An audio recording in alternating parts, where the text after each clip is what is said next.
कलापुर। नाम सुनते ही रूह कांप उठती थी। यह छोटा सा गांव देश के बीचों बीच बसा हुआ था। जितना खूबसूरत था उतना ही डरावना भी। सदियों पुराने पेड़ जिनकी शाखाओं पर अनगिनत कहानियां छाई रहती थीं, गांव के चारों ओर एक खामोश पहरेदार की तरह खड़े थे। गांव वाले सीधे साधे लोग थे।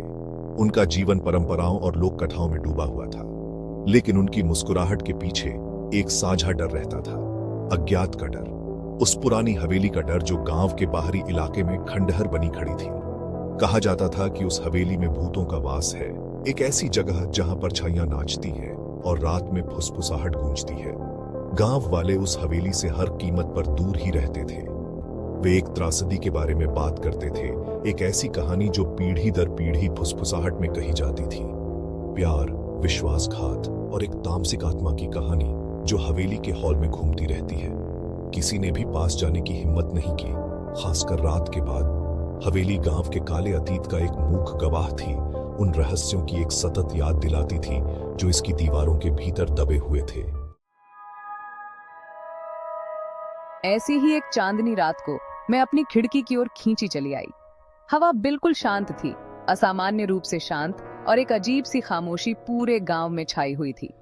यहाँ तक कि झींगुर भी चुप लग रहे थे। नैरेटर सीमा अलग थी। रोमांच की प्यासी इस जवान लड़की को दादी नानी की कहानियों से कोई फर्क नहीं पड़ता था। सीमा को रात बहुत पसंद थी।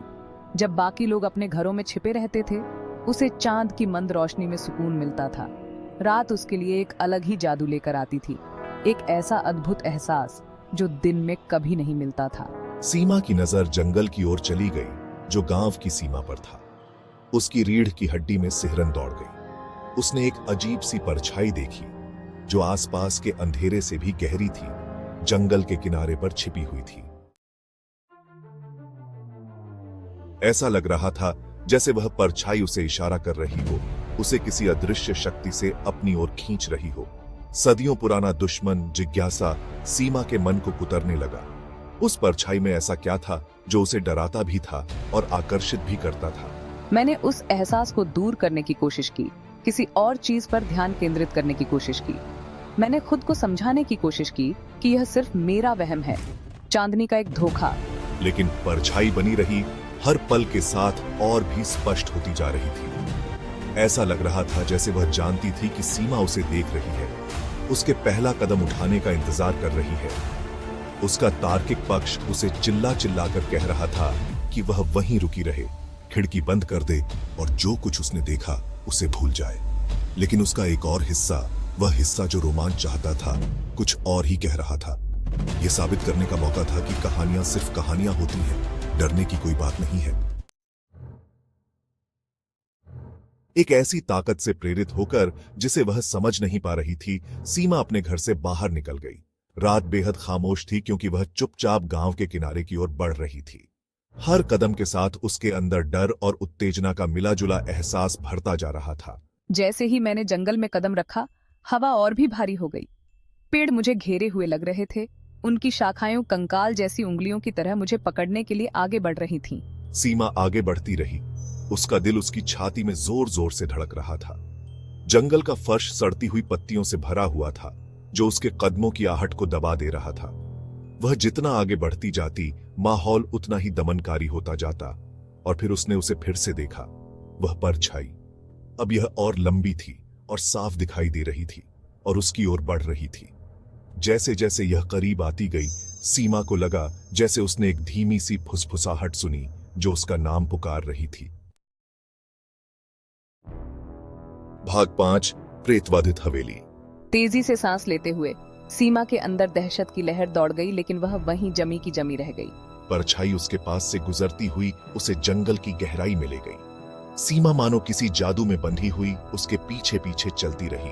फुसफुसाते हुए आखिरकार पेड़ छंट गए और एक ऐसा नजारा दिखाई दिया जिससे उसकी रीढ़ की हड्डी में सिहरन दौड़ गई। वह हवेली पीली चांदनी में नहाई हुई, यह उससे कहीं अधिक डरावनी लग रही थी जितना उसने कभी सोचा था। जैसे ही परछाई हवेली के फाटकों तक पहुंची, वह गायब हो गई। घबराहट भरी आवाज में, सीमा। उसका दिल उसकी छाती में जोर जोर से धड़क रहा था। सावधानी से इमारत के पास पहुंची। कभी भव्य रहा प्रवेश द्वार अब खंडहर में तब्दील हो चुका था। दरवाजे अपने कब्जों से लटके हुए थे। अपने पूरे साहस को जुटाते हुए सीमा अंदर चली गई। अंदर की हवा सड़न की गंध से भरी हुई थी और सन्नाटा बहरा कर देने वाला था। भाग 6। सीमा का गायब होना। अगली सुबह सीमा गायब थी। गांव वाले उसकी अनुपस्थिति का पता चलते ही डर के मारे कांप उठे। चिंता में डूबी आवाज में फुसफुसाहट शुरू हो गई। जंगल की आग की तरह पूरे गांव में फैल गई। सब जानते थे कि वह कहां गई थी। डरते हुए उस प्रेतबाधित हवेली ने एक और शिकार कर लिया था।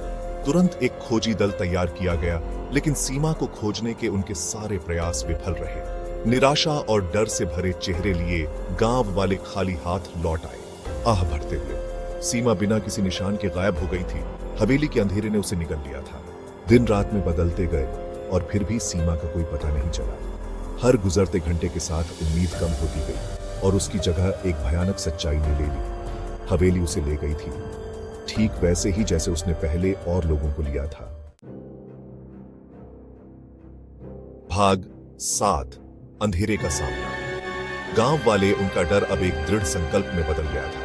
उन्होंने अपने बुरे सपने का सामना करने का फैसला किया। वे जो भी हथियार ढूंढ पाए, कुल्हाड़ी, फावड़े, यहां तक कि रसोई के चाकू लेकर हवेली की ओर चल पड़े। दृढ़ निश्चयी आवाज में जैसे ही उन्होंने इमारत को घेर लिया, माहौल में तनाव व्याप्त हो गया। उनके चेहरे टिमटिमाते हुए मशालों की रोशनी से जग रहे थे। हवेली अडिग खड़ी थी।